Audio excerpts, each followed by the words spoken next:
Profesor, buenas noches. Hoy le voy a explicar acerca del tema si fue beneficiosa la reforma agraria en el Perú. Soy la estudiante Ángela Estalinar Vieto López. Para comenzar, como introducción tenemos, en el año 3 de octubre de 1968, em, se generó el golpe de Estado en el Perú, liderado por el general Velasco Alvarado, con ayuda de las fuerzas militares, derrocando al presidente Belaúnde Terry, elegido en ese entonces por democracia, debido al escándalo de la Página 11. En el año de 1969, el 9 de junio, la reforma agraria fue promulgada e implementada por el gobierno del general Velasco Alvarado, con el objetivo de redistribuir las tierras y mejorar la vida campesina. La reforma agraria implementada en 1969 inicialmente fue considerada como uno de los eventos más significativos y discutidos en la historia contemporánea del Perú. Aunque fue diseñada inicialmente para corregir las desigualdades estructurales en el acceso a la tierra y mejorar la vida de los campesinos, sus efectos económicos sociales a largo plazo han sido cuestionados. En esta presentación voy a argumentar mi postura en, en contra, desde una perspectiva económica, social y política, acerca de la reforma agraria fue perjudicial para el desarrollo del Perú. Si bien la intención fue liberar al campesinado y democratizar el acceso a las tierras, los resultados no solo lograron los objetivos propuestos, sino que causaron ineficiencias productivas, crisis económicas rurales y tensiones sociales que persistieron durante décadas. En cuanto a la dimensión económica, tenemos el principal objetivo de la reforma agraria era inicialmente transformar el sector agrícola, incrementar la productividad y mejorar las condiciones económicas de los campesinos. Sin embargo, desde el punto de vista económico, la reforma fue ampliamente ineficaz, ya que tuvo un objetivo incumplido. Es decir, la reforma agraria no logró transformar el sector agrícola ni mejorar la productividad. Se sustituyó las haciendas por cooperativas.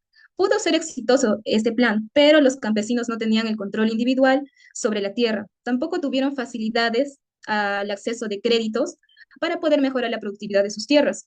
Y el sistema colectivo de las cooperativas y SAIs no generó prosperidad, porque fue ineficaz. Aparte de ello, hubo una falta de planificación y apoyo técnico.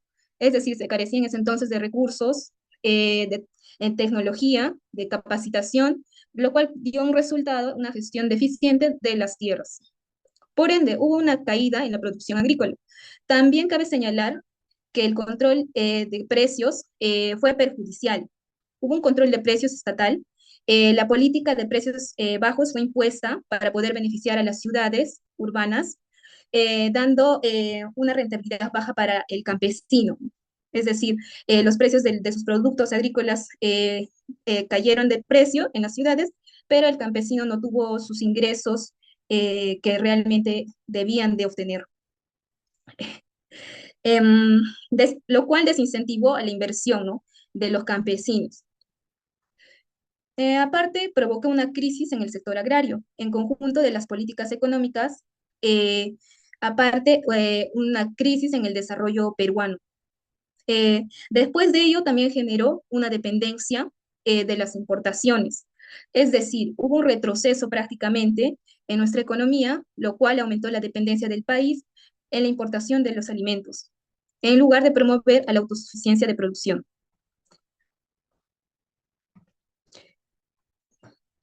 Consecuencias políticas. Tenemos una fragmentación social y política. En lugar de cohesionar a la población rural o de unir a la población rural, se generó muchas divisiones.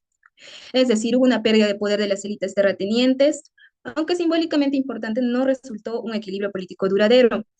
Hubo una percepción del Estado por parte de los campesinos, al Estado lo vieron como opresor, ya que el gobierno se tornó estricto sobre la economía rural, provocando el resentimiento de los campesinos.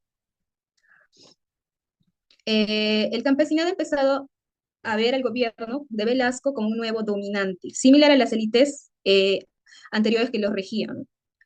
Hubo un crecimiento de movimientos radicales, por ejemplo, Sendero Luminoso aprovechó para el descontento con el campesino, lo que condujo a la expansión de su influencia en las zonas rurales.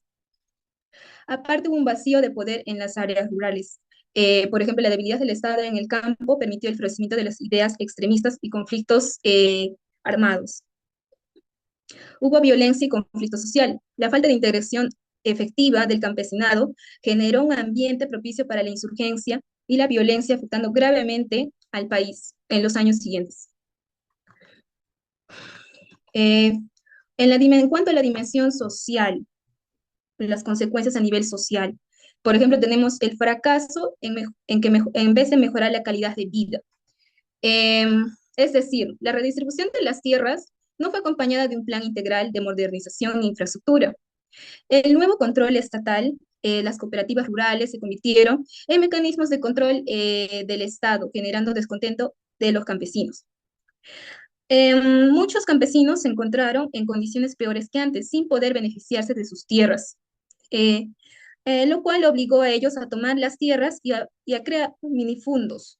Es decir, los beneficios de la reforma frustrados optaron por parcelar las tierras, lo que debilitó la economía a gran escala. Em, Hubo una gran, masiva migración rural, urbana, por la falta de oportunidades que no tenían en el campo, lo cual llevó a un aumento de la migración hacia las ciudades, principalmente a la ciudad de Lima. Hubo un crecimiento desordenado de las ciudades en las áreas urbanas que no estaban preparadas para la afluencia masiva de estos migrantes, que resultó en precariedad y caos urbano. Eh, Consecuentemente, después de ello, hubo una pobreza rural persistente. En lugar de reducirla, la reforma profundizó la pobreza en el campo debido a la falta de recursos y apoyo económico. Y en conclusión, para finalizar, tenemos que la reforma agraria en el año de 1969, a pesar de su propósito de liberar al campesinado del servilismo y democratizar el acceso a la tierra, resulta en gran parte perjudicial para el Perú desde la perspectiva económica, social y política. Hubo un colapso de la productividad agrícola, en aumento de la pobreza rural y la falta de cohesión política y social, generando un legado de crisis y fragmentación en el país. Tardó en décadas en superar. Aunque la reforma buscaba modernizar el campo y promover la justicia social, en la práctica exacerbó muchos de los problemas estructurales que intentaba resolver. Eso es todo. Gracias.